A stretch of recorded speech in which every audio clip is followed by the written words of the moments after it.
The orbital station hung in space like a massive wheel, turning slowly above the blue-green world of Concordia Prime. Inside its largest chamber, representatives from 27 different alien species sat in their designated sections. Some had bodies made of crystal that caught the light. Others were clouds of gas held together by force fields. Some looked like insects, others like nothing Earth had ever produced. They all waited, most of them not paying much attention. As the human ambassador walked to the speaking platform, G1 Park wore a simple, black suit. Her dark hair was pulled back, and her face showed no emotion as she looked out at the assembled council. She had practiced this speech for months. Every word had been chosen carefully. Every pause had been timed. This would be the last time humanity spoke to the Galactic Council, and she wanted them to remember it. 73 years ago she began. Her voice clear and steady, humanity joined the Galactic Council with hope and excitement. We believed we were entering a partnership of equals. We believed the Council's promises of fair treatment and mutual benefit. We were wrong. Some of the aliens shifted in their seats. A few looked interested now. Most still seemed bored. They had heard human complaints before. Humans were always complaining about something, G1 continued, reading from a datapad. In 73 years, humanity has requested access to medical technology 14 times. Technology that could cure genetic diseases affecting millions of our people. Every request was denied. We were told we were not ready, not advanced enough, not worthy. She moved to the next item on her list. Humanity has paid taxes to the Council at rates 300% higher than any other member species. When we questioned this, we were told it was necessary for administrative costs, yet we have seen the Council's financial records. Other species pay a fraction of what we pay, despite having larger populations and more resources. The chamber was quieter now. More aliens were paying attention. Juwan's voice remained calm, almost cold. Human ships are restricted to designated safe zones. We cannot explore. We cannot expand. We cannot travel freely through Council space without permission that takes months to obtain. Meanwhile, other species move freely wherever they wish. She looked up from her datapad, making eye contact with the Council members. 3 human research stations were destroyed 5 years ago. We lost 412 people. Scientists, engineers, families. The Council promised an investigation. We are still waiting. Meanwhile, when a Vexery station lost power and 6 people were inconvenienced, the Council responded within hours. Rex 7, the senior Vexery counselor, made a sound like glass chimes. It was their version of a laugh. The human exaggerates, the crystalline being said. We have treated them fairly according to their capabilities. Guan ignored the interruption. For 73 years, humanity has proposed reforms to give us equal representation in Council decisions. Every proposal was rejected. We were told our input was valued, but our votes did not matter. Decisions affecting human space were made by species who had never visited our worlds. She set down the datapad. We came to the Council seeking partnership. We found exploitation. We came seeking friendship. We found contempt. We came seeking equality. We found a system designed to keep us in our place. The chamber was completely silent now. Every alien was watching her. Therefore, Giwan said, her voice still perfectly calm, humanity officially withdraws from the Galactic Council, effective immediately. We will honor existing contracts until they expire, but we will sign no new agreements. We will pay no more taxes. We will accept no more restrictions. We are done. She paused, letting the words sink in. We will not argue. We will not negotiate. We will not beg for better treatment. We are simply leaving. All human citizens in Council space will be evacuated within 48 hours. All human assets will be withdrawn. All human communication channels will be closed. Breck 7 rose from her seat, light dancing through her crystal form. This is foolish. You need the Council more than we need you. Your economy depends on Council trade routes. Your technology relies on Council systems. You will come crawling back within a year, begging to rejoin. And when you do, the terms will be much worse. Juan looked at the Vexery counselor for a long moment. Then she smiled, but it was not a friendly smile. Perhaps, Or perhaps you will discover how much you actually needed us. I suppose we will see." She turned and walked out of the chamber. She did not look back. Behind her, the council members began talking all at once, their voices mixing into a cacophony of different languages and sounds. Most were laughing. Some were angry. None of them were worried. Within hours, the evacuation began. Human ships arrived at every station, every colony, every trading post in council space. They came quickly and efficiently. There were no arguments, no protests, no desperate last-minute negotiations. Humans simply packed their belongings, boarded their ships, and left. By the end of the first day, half the human population in council space was gone. By the end of the second day, the rest had departed. Space stations that had housed human businesses stood empty. Trading posts went silent. Communication relays stopped responding to council signals. It was as if humanity had simply vanished. On Earth, Fleet Admiral Do-yeon Kim stood in the command center buried.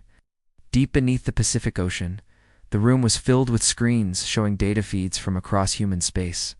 Every ship, every station, every operative still hidden in council territory. A young officer approached him. "Sir, the last evacuation ship has jumped to hyperspace. All human civilians are out of council space." Do-yeon nodded. "And our assets? Still in place, sir? The council hasn't detected them." "Good." Do-yeon walked to the main display screen. It showed a map of known space, with human territory in blue and council space in red. Red completely surrounded blue. Humanity's homeworlds were trapped in the middle of council territory, like an island in an ocean. But Do-yeon was not worried. For 73 years, humanity had been planning for this moment. For 73 years, they had been placing operatives in council systems, learning, watching, preparing. The council thought humans were weak. They thought humans were desperate for acceptance. The council was about to learn how wrong they were. "Begin Operation Silent Night," Do-yeon said quietly. Authorization code.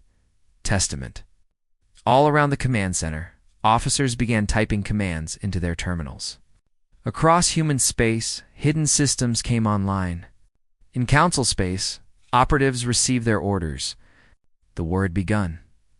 But the council would not know it for months, because this was not a war of ships and weapons. This was a war of information and patience. And humanity had learned patience from thousands of years of brutal history. Do-yeon looked at the map one more time. The red that surrounded the blue looked threatening, overwhelming, possible to defeat. But Do-yeon knew something the council did not. Humanity had spent 73 years infiltrating every system, every network, every database in council space. They had learned every weakness. They had planted every backdoor. They had prepared every trap. The council thought humanity was leaving in defeat. They were wrong. Humanity was not retreating. They were simply getting out of the way of what was coming. The war would be silent. The war would be invisible. And by the time the council realized they were under attack, it would be far too late to stop it. 3 months passed after humanity's departure from the council. And at first, nothing seemed wrong. Trade continued as normal. The automated human stations still honored their contracts. Ships still moved through space lanes. The galaxy kept turning. Then the disappearances began. A Quilmer merchant convoy of 7 ships entered the Epsilon Traverse, a common trade route between 2 busy systems. They sent their regular status updates every hour, right on schedule. Then, between one update and the next, they vanished. No distress signal. No emergency beacon. No debris. The council sent 3 search teams. They found nothing. 7 ships with 200 crew members had simply stopped existing. 2 weeks later, Vexary mining operation on Talos 9 went offline. The facility was producing rare metals worth billions of credits. When it stopped sending reports, the company sent a rescue team immediately.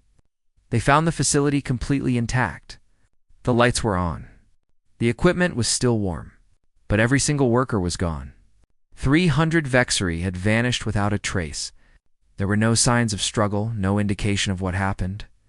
The rescue team found half-eaten meals in the cafeteria, personal belongings in the dormitories. But no, people. The Council's security forces investigated both incidents. They found nothing. No evidence, no clues. Just empty ships and empty buildings. Then the sensor arrays began malfunctioning. The Nethrim maintained a network of early warning sensors along the outer rim, watching for pirates and other threats. These sensors were the Council's eyes, monitoring everything that happened in deep space. They had operated perfectly for decades. Now they were going dark, one by one. Engineers would arrive to fix them, and they would find nothing wrong with the equipment. Everything worked perfectly. But the sensors would not detect anything beyond a certain range. It was as if space itself had become blind. Gilrak was a Nethrim investigator, his gaseous form held together by a containment suit. He had been studying these incidents for weeks, and he was beginning to see a pattern. The disappearances were not random. The sensor failures were not accidents. Someone was systematically dismantling the Council's ability to see what was happening in their own space. But who? And how? The obvious answer was humanity, but that made no sense. No human ships had been detected anywhere near Council space. Human communications remained silent. As far as Council intelligence could tell, humanity had withdrawn completely to their home systems and shut their doors. Gilrak was not convinced. He had worked with humans before. He knew they were clever, patient, and dangerous when provoked. The Council had treated them badly for decades. If humanity wanted revenge, this would be exactly the kind of quiet, methodical approach they would take. But he had no proof. Just suspicions and a growing list of incidents that seemed connected. What Gilrak did not know was that Gunbi Cho was still in Council space. She had not evacuated with the other humans. Instead, she had gone deep undercover, using false identities and carefully crafted cover stories. Yunbi had spent 20 years as a liaison between human and Council intelligence services. She knew every security protocol, every database, every weakness in Council systems, before she left with the evacuation. She had planted sophisticated AI programs throughout Council networks. These programs were designed to look like normal security software. They would feed false information to Council intelligence. They would hide human activities. They would create gaps in surveillance. And they would report everything back to Yunbi. Now she sat in a small apartment on a trading station, monitoring dozens of screens. She watched as Council security investigated the disappearances. She watched as they struggled to understand what was happening. She watched as they grew more confused and more frightened with each passing day. Her job was not to sabotage Council systems directly. Her job was to make sure the Council could not see what humanity was really doing. And she was very good at her job. On a classified human research station hidden in the asteroid belt of an uninhabited system, engineers were testing new technology, not weapons, not ships, but something far more subtle and dangerous. They were perfecting the art of hijacking other species' technology without leaving any trace. They could take control of a ship's computer, fly it somewhere else, erase the crew's memories of the journey, and return them safely. They could shut down a sensor array, make it appear to be working normally, feed it false data. This was not advanced alien technology. This was human engineering, built from decades of patient study and reverse engineering. Every piece of Council technology humanity had been allowed to access. They had taken apart, analyzed, and learned to control. Every piece they had been denied, had stolen and studied in secret. The Council had assumed humans were too primitive to understand advanced technology. They were wrong. Humans were very good at figuring out how things worked, especially when they were motivated. A Vexari scout ship decided to enter human space to investigate what humanity was doing. The Council wanted answers. They wanted to know if humans were behind the incidents. The scout ship was unarmed, purely scientific. They broadcast peaceful intentions as they approached the Sol system. They detected nothing unusual at first. Earth looked the same as always. The moon bases were visible. Mars colonies were operating normally. Everything seemed peaceful. Then they crossed an invisible line. Every system on the ship failed simultaneously. Engines, life support, communications, sensors, everything went dark. The ship drifted, powerless, in the void. The crew sat in darkness for 6 days. Their emergency supplies kept them alive, but barely. They could not send distress signals. They could not navigate. They could not even see outside the ship. They simply drifted, waiting to die. On the 6th day, power returned. Every system came back online at once. The ship was fully functional again. But when they checked their position, they were back outside human space. Facing away from Earth, the journey that should have taken them 3 hours into the Sol system had taken 6 days, and left them exactly where they started. The crew could not remember what happened. They had no memory of those 6 days. Medical scans showed they had been placed in some kind of suspended animation. But there were no drugs in their systems, no equipment on the ship that could do such a thing. A message appeared on their main screen. Text only, in perfect Council standard language. You are not welcome here. This is your only warning. The scout ship fled. They reported what happened to the Council. Most counselors did not believe the story. A few did, and they were terrified. Vex 7 received a classified report in her private chambers. The report listed 17 Council military installations that had experienced unexplained systems failures in the past month, 12 deep space sensor arrays that had gone offline, 3 major trade routes that had become unreliable due to navigation, errors that could not be explained. For the first time in her long life, Vex 7 felt fear. Her species had lived for thousands of years. They had seen empires rise and fall. They prided themselves on their logic, their planning, their ability to see threats before they materialized. But they had not seen this coming. They had dismissed humanity as weak, as primitive, as insignificant. And now something was systematically dismantling Council infrastructure. And they could not even see who was doing it. She tried to tell herself it might not be humanity. It could be pirates. It could be some unknown threat from deep space. It could be anything. But deep down, she knew. She remembered Jiwon Park's final words in the Council chamber. Perhaps you will discover how much you actually needed us. At the time, Vex 7 had laughed. Now, the memory made her crystalline form dim with something very much like shame in the Kuiper Belt. Hidden among billions of icy rocks orbiting Earth's sun, Admiral Do Yeon Kim reviewed reports from across Council space. His operatives were in position. The Council's intelligence networks were compromised. Their sensor arrays were blind. Their ships were vulnerable. Humanity now controlled every major information system in Council space. And the Council did not even know humans were there. Doyon allowed himself a small smile. Phase 1 complete, he said to his command staff. The Council can no longer see clearly. They cannot trust their own systems. They are operating blind. Begin Phase 2. Let's show them what real fear looks like. 6 months had passed since humanity withdrew from the Council, and the situation had grown worse, much worse. What started as isolated incidents had become a crisis that threatened the entire Council structure. Ships disappeared regularly now. Sensor networks across 3 sectors were completely unreliable. Trade routes that had been safe for centuries suddenly became dangerous. Not because of pirates, but because navigation systems would fail without warning. The Council convened an emergency session.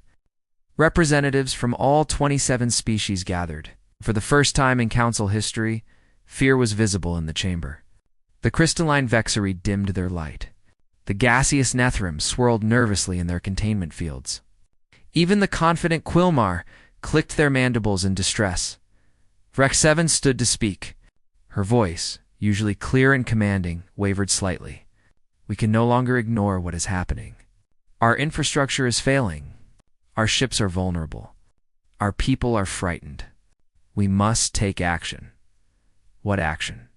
Demanded Qualix, a senior Quilmer diplomat. We do not even know who our enemy is. We see nothing. We detect nothing. How do we fight what we cannot see? The chamber fell silent. Everyone knew the answer, even if they did not want to say it out loud. Finally, a young Nethrim counselor spoke. It is humanity. It must be. This started exactly when they left. They warned us this would happen.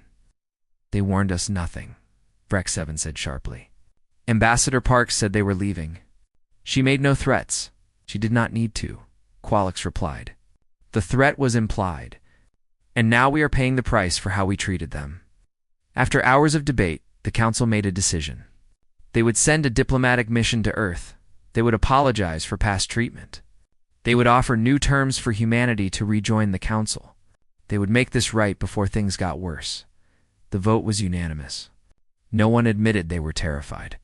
No one admitted they were surrendering. They called it renewed diplomatic outreach. Qualix was chosen to lead the mission. He was the Council's finest negotiator, famous for resolving conflicts between species. 12 warships would escort him, a show of strength meant to demonstrate. The Council was still powerful. The fleet assembled and made the journey to the edge of human space. They broadcast standard diplomatic protocols on all frequencies. They announced peaceful intentions.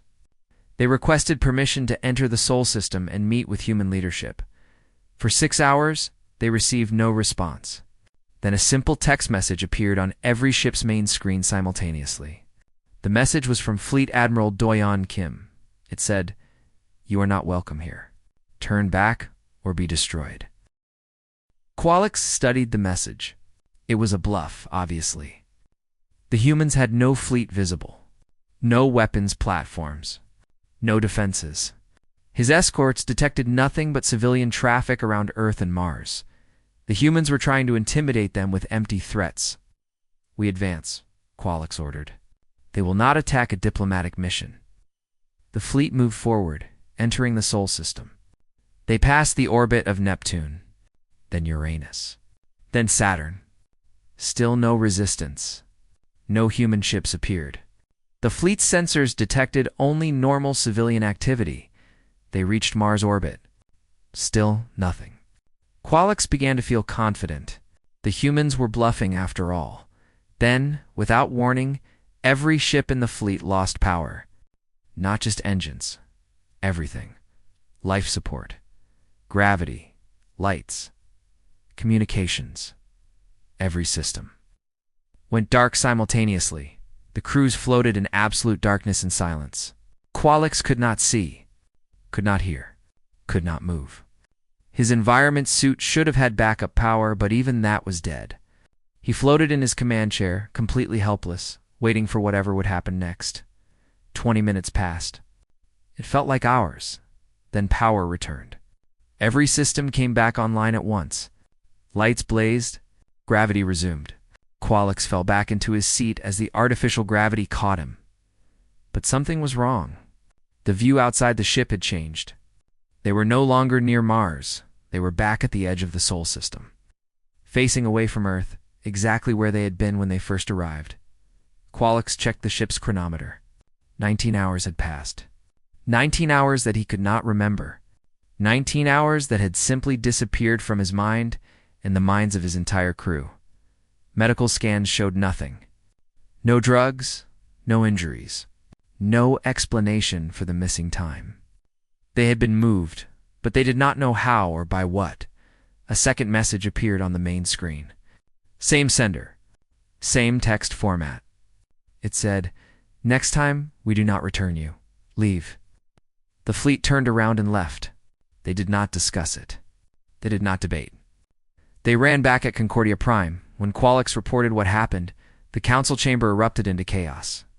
How had humans moved 12 warships without anyone detecting it? What technology did they possess that could do such a thing? Why could council sensors not see it? The truth was simpler than they imagined, but somehow more terrifying. Humanity had not used advanced weapons or exotic technology. They had used the council's own systems against them. Human operatives had quietly gained access to council computer networks over decades. They had learned every security protocol, every command structure, every backdoor. When the council fleet entered human space, human hackers simply took control of the ships, computers, and did whatever they wanted with them. The council's own technology had been turned into a weapon against them. But the council did not know this. They thought humans had developed something new, something powerful, something beyond council understanding. And that misconception was exactly what humanity wanted. Captain Jiho Kwan commanded a ship that officially did not exist. The UNSC Shadowrunner was a stealth frigate designed for psychological warfare. It could appear on sensors for exactly as long as Jiho wanted, then vanish without a trace. His mission for the past 3 months had been simple: visit Council worlds. Appear in their skies. Do nothing. Just hover there for 30 seconds. Let them see a human warship where no human warship should be. Then vanish. He did not attack. Did not communicate. Did not threaten. Just appeared and disappeared. The effect on Council populations was devastating. People looked up and saw a human ship hanging in their sky. They panicked.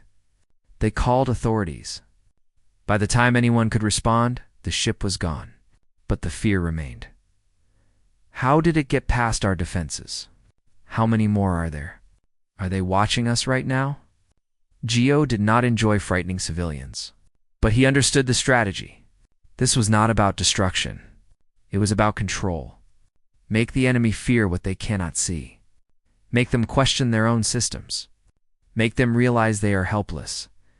It was working perfectly, while Jiho conducted his psychological campaign. Another phase of Operation Silent Night began.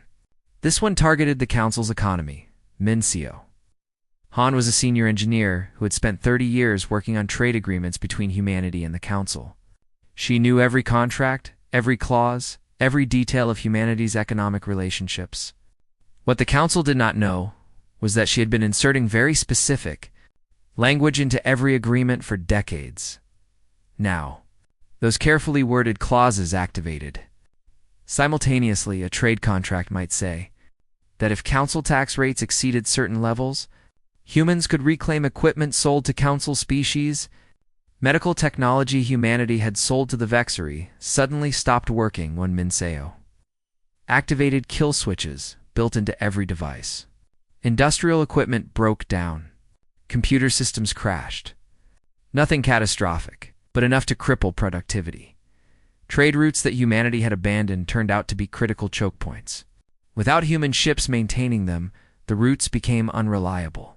Council ships tried to navigate them and found themselves lost, their navigation systems failing in ways that made no sense. Within weeks, Council economies began to hemorrhage. Trade slowed to a crawl. Medical facilities could not treat patients. Factories could not produce goods. The Council had become dependent on human technology without realizing it. And now that technology was being taken away. On Concordia Prime, economic analysts watched in horror as financial indicators dropped. 23 species saw their economies contract by 40% or more in a single month. And still, humanity made no demands, issued no statements, sent no messages. They simply continued the silent campaign of psychological and economic warfare. Breck 7 sat alone in her chambers, studying old records from humanity's first contact with the Council. She found a report from 73 years ago, a warning from Ambassador Hien Wuli, the first human diplomat. He had said, "We are a patient species. We remember everything. If you treat us as enemies, we will become enemies you cannot comprehend." The Council had ignored the warning. They thought humans were primitive, emotional, weak. Vrex 7 understood now. Humans were not weak. They were patient. And patience, combined with careful planning, was the most dangerous weapon of all. She dimmed her light, the Vexery equivalent of crying, and wondered if there was any way to fix what the Council had broken. 9 months had passed since humanity withdrew from the Council, and the galaxy was in chaos. What had been a powerful alliance of 27 species was now fragmenting. 3 species had already withdrawn completely, seeking separate peace with humanity. Others were considering it. The Council's authority was crumbling. The economic damage was staggering. Trade between Council species had collapsed by 60%. Medical facilities across a dozen worlds could not function without human technology. Ships were afraid to travel through space that had been safe for centuries. And still no one could see the enemy. No one could fight back against an opponent that remained invisible. Vrex 7 had not slept in weeks. Her crystalline form, usually bright and clear, had become dull and clouded. She spent her days reading old files, trying to understand where everything had gone wrong. The answer was always the same. The Council had treated humanity with contempt, and humanity had responded with patience and precision. She found herself turning again and again to those early diplomatic records. Ambassador Hunhua Li had tried to warn them. He had explained that humans learned from their own brutal history, that they understood suffering because they had inflicted it on themselves for thousands of years, that they knew exactly how to break an enemy psychologically because they had done it to each other countless times. The Council had not listened. They saw humans as children playing at civilization. They never considered that humanity's violence might be a sign of understanding, not weakness. Now the Council was falling apart. Member species were turning on each other, blaming everyone for the crisis. 3 assassination attempts had been made against Council leadership in a single week. Not by humans. By the Council's own members, the Quilmar blamed the Vexori for being too harsh on humanity. The Vexori blamed the Quilmar for not taking the threat seriously. The Nethrum blamed everyone. Smaller species, who had always been ignored by the Council's major powers, suddenly saw an opportunity. If the Council fell, they might be able to negotiate better terms with humanity. It was exactly what humanity wanted. Divide them. Make them fight each other. Let the Council destroy itself. Then, after 9 months of silence, humanity finally sent a message, but not to the Council as a whole. Individual messages went to each species separately. The text was simple and direct. Negotiate with us directly, or continue dealing with the Council. Choose. 20 species immediately requested private talks with human ambassadors. They did not consult with the Council. They did not ask permission. They simply reached out to humanity and begged for mercy. The Council's authority evaporated overnight. What had taken centuries to build collapsed in hours. 5 days later, Ambassador Jiwan Park returned to Concordia Prime, but she did not arrive quietly or humbly. She came in the UNSC Testament, a massive dreadnought that had never been seen before. It was 3 times larger than any Council warship, bristling with weapons that Council sensors could not identify. Escorting the Testament were 40 stealth frigates. They materialized out of nowhere, appearing simultaneously around the station. Council military observers had detected nothing until the ships chose to be seen. The message was clear. Humanity could have attacked at any time. They chose not to. But the choice was theirs, not the Council's. Giwan walked into the Council chamber wearing the same simple black suit she had worn 9 months ago. Her expression was calm, almost pleasant. She looked around at the assembled species, noting the empty seats where 3 species used to sit.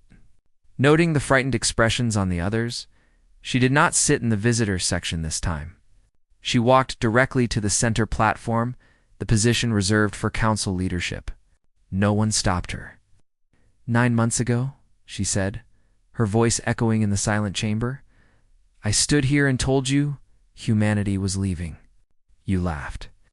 You said we would come crawling back. You said we needed you more than you needed us. She paused, letting her words hang in the air. You were wrong about many things, but you were especially wrong about that. Rex 7 started to speak, but Jiwan held up a hand. I am not here to listen to excuses or apologies. I am here to dictate terms. You had 73 years to treat us fairly. You chose exploitation. Now we choose the conditions of peace. She pulled out a datapad and began reading. First, complete autonomy for human space. No Council jurisdiction. No Council laws. No Council interference of any kind. Human worlds govern themselves. Second, immediate and full access to all Council technology previously denied to us. Medical technology. Industrial systems. Scientific databases. Everything. Third, reparations. You taxed us at 300% the rate of other species for 73 years. You will pay that money back over the next 50 years with interest. Fourth, a formal apology, written, public, acknowledging every wrong the Council committed against humanity. Every broken promise, every injustice. All of it. Fifth, permanent human veto power on any future council decisions that affect humanity in any way. You will never again make decisions about us without us, the chamber erupted. Several species began shouting at once. Some were angry. Some were desperate. All were afraid. Qualix, the Quilmer diplomat, raised his voice above the others. These terms are impossible. We cannot agree to this. It would make humanity superior to all council species. Yuan looked at him with cold eyes. No, it would make humanity equal. That is all we ever wanted. But you refused to give us equality when we asked nicely. So now we take it. And if we refuse? Vrex 7 asked quietly. G1 smiled, but there was no warmth in it. Then we continue what we have been doing for the past 9 months. But we will escalate. No more gentle warnings. No more careful restraint. We will systematically dismantle every council system until you have nothing left but primitive technology and fear. She walked closer to Vrex 7. You asked me once why we did not declare war openly. Why the deception? Why the psychological tactics? I will tell you now, because we wanted you to understand what it feels like to be helpless. To have no control? To be at the mercy of a more powerful force that does not care about your suffering? You did that to us for 73 years. We returned the favor in 9 months. The chamber was silent now. Every species representative was staring at Giwan, and she could see the understanding in their eyes. They finally realized what they were dealing with. We could have destroyed you, Giwan continued. We could have killed millions. We could have conquered your worlds and enslaved your people. We chose not to, because we are better than that. We learned from our own mistakes. We know that conquest breeds only hatred and rebellion. But make no mistake, we are offering you peace because we choose to, not because we need to. We are giving you a chance to make this right. If you refuse, you will learn exactly how destructive humanity can be when we stop holding back. She set the datapad on the platform. You have 48 hours to accept these terms in full. No negotiations. No modifications. Accept or refuse. Those are your only choices. Guan turned and walked out of the chamber. Behind her, the council members sat in stunned silence as her ship departed the station. Admiral Do-Yan Kim sent one final demonstration. Every council warship in space, from the largest battleships to the smallest patrol craft, lost power simultaneously. Not for long, just 60 seconds, but it was enough. Millions of people across council space looked up and saw their defensive fleets go dark. They saw the ships drift, helpless, for exactly 1 minute. Then power returned and everything was normal again. But the message was clear. Humanity controlled council military systems completely. They could shut down every ship, every station, every defense, whenever they wanted. The council had no protection, no safety, no power. The galaxy understood then what humanity had been trying to teach them for 9 months. Power was not about who had the biggest weapons or the most advanced technology. Power was about who controlled the systems, who controlled the information, who controlled the fear, and humanity controlled all of it in her private chambers. Vrex 7 looked at the terms humanity had demanded. They were harsh, but fair. Humanity was not asking for domination. They were asking for equality in compensation for decades of mistreatment. She thought about refusing, about rallying the council to fight back, but she knew it was futile. Humanity had already won. The only question was whether the council would accept defeat gracefully or be destroyed. Trying to fight the inevitable, she made her decision. She would recommend accepting the terms. And she would spend the rest of her life trying to understand how the council had so completely misjudged the species they thought was weak, 30-6 hours after. Juan Park delivered humanity's ultimatum. The Galactic Council accepted every term in full. They had no choice. Their economies were collapsing. Their militaries were compromised. Their people were terrified. Some council members argued for rejecting the terms, for fighting back somehow. But Verac 7 had shown them classified reports that made the situation clear. Humanity had infiltrated every major system in Council space. They could shut down planets, disable fleets, collapse entire economies with a single command. Fighting was not an option. Survival was. The formal signing ceremony took place 3 weeks later, on a neutral space station that humanity had constructed specifically for this purpose. It sat at the exact midpoint between human territory and the Council's core worlds. The station was massive, built in a style that mixed human and alien architecture. It was a statement. Humanity could build whatever they wanted, wherever they wanted. And the Council could not stop them. Every Council species sent representatives. The ceremony was broadcast across the galaxy. Billions watched as their leaders arrived, one by one, to acknowledge what everyone already knew. Humanity had won. Vrex 7 arrived first, as was her duty as senior council member. Her crystalline form looked dull and tired. She had not recovered from the stress of the past months. She would never fully recover, she knew. This moment would define the rest of her life. She stood at the podium in the station's main hall and began to read the prepared statement. It had taken the Council's finest writers days to craft these words, trying to balance honesty with dignity. In the end, they had simply told the truth. There was no other option.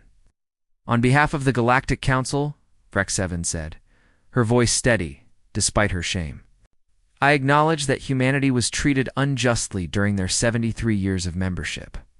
We denied them medical technology that could have saved lives. We taxed them unfairly. We restricted their freedom without cause. We dismissed their concerns and ignored their contributions. We treated them as inferior when they were our equals. She paused, gathering strength for the hardest part. We apologize. Formally and completely. We were wrong.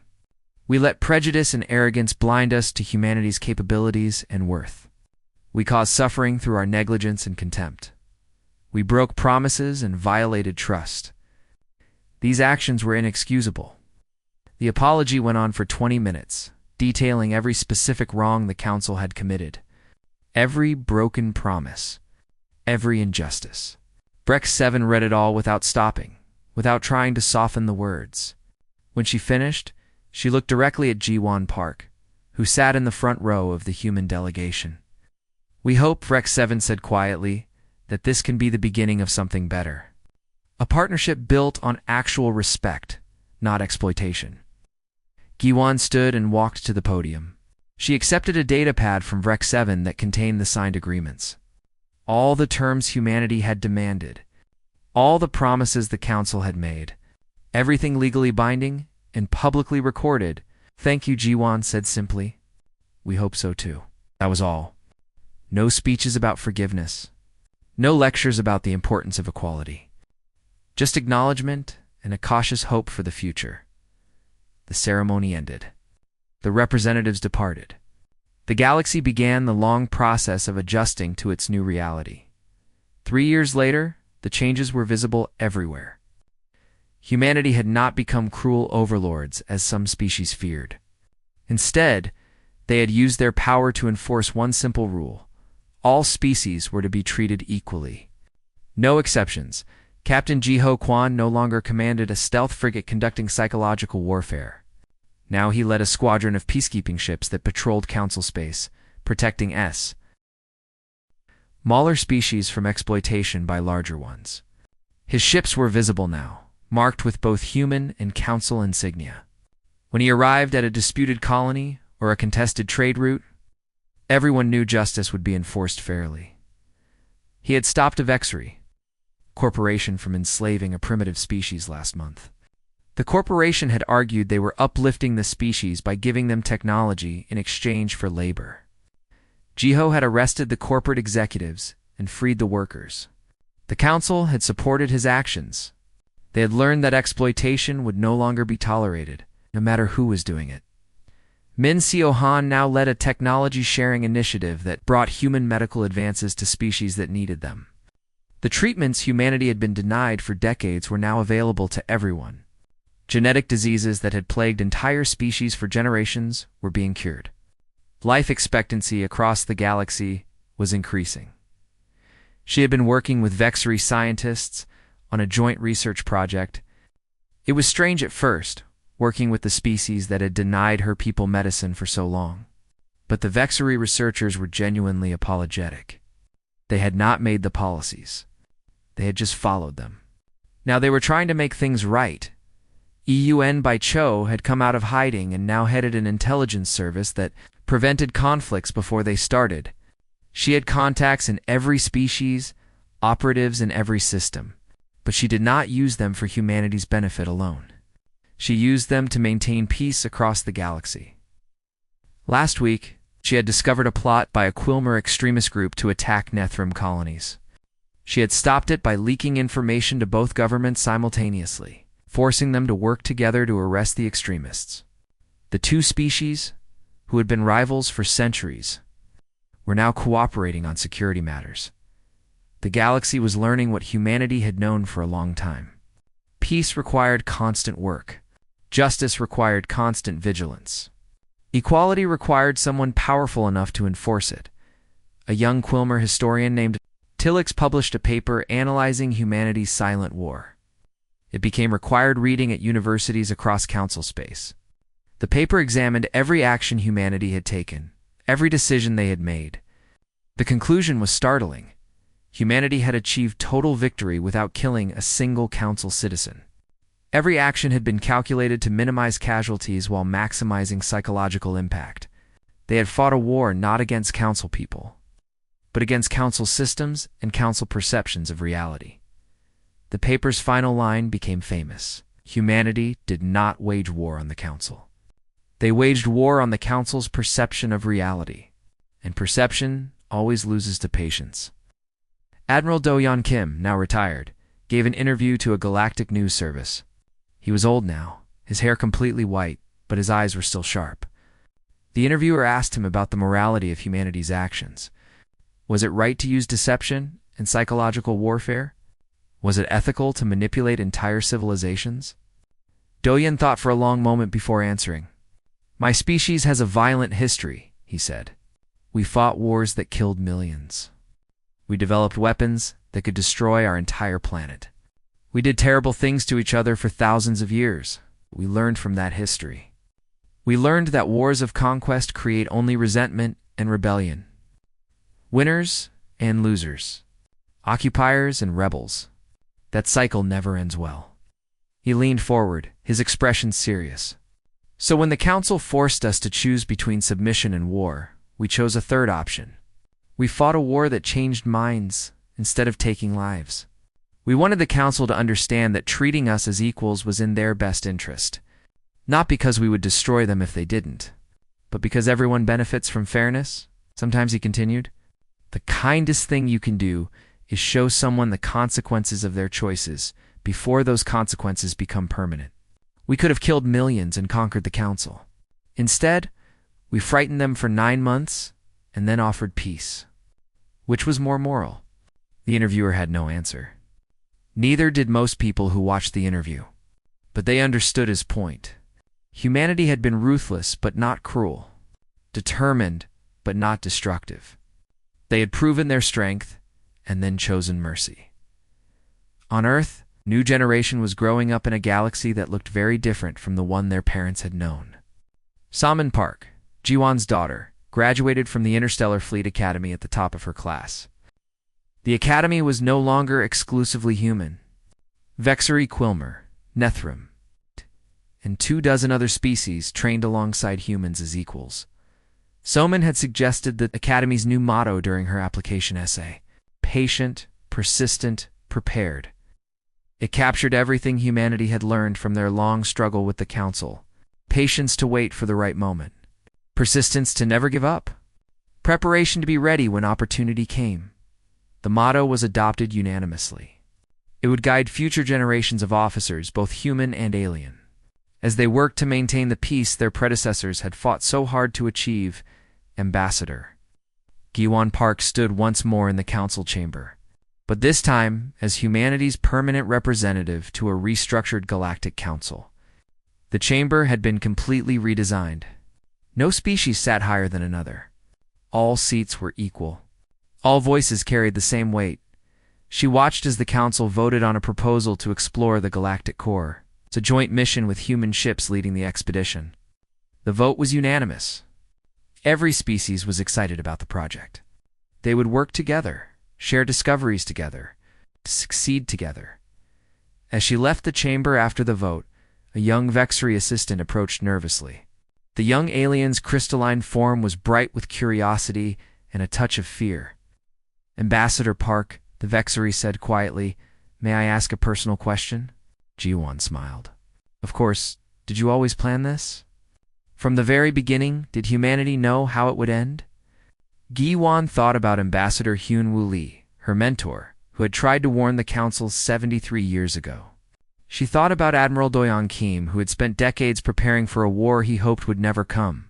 She thought about all the humans who had worked in secret, who had planted seeds that took years to grow, who had believed that patience would eventually be rewarded. "We hoped the Council would treat us fairly," she said finally. "We prepared for the possibility they would not. When they made their choice, we made ours.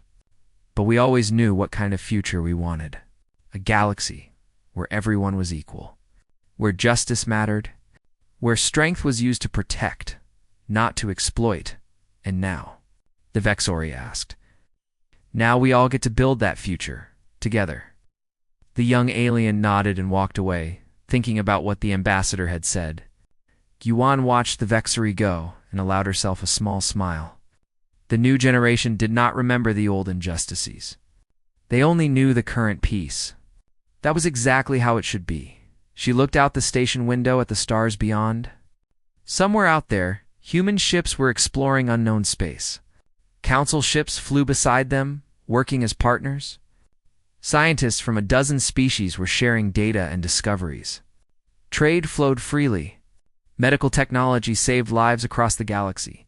It had taken 9 months of silent war to achieve what 73 years of peaceful negotiation could not. It was not the outcome anyone would have chosen, but it was the outcome that worked. Humanity had learned patience from their brutal history. They had learned persistence from centuries of struggle. They had learned preparation from knowing that failure meant extinction, and they had taught the galaxy that the most dangerous opponent was not the one who roared the loudest, but the one who planned in silence and struck with precision. The war was over.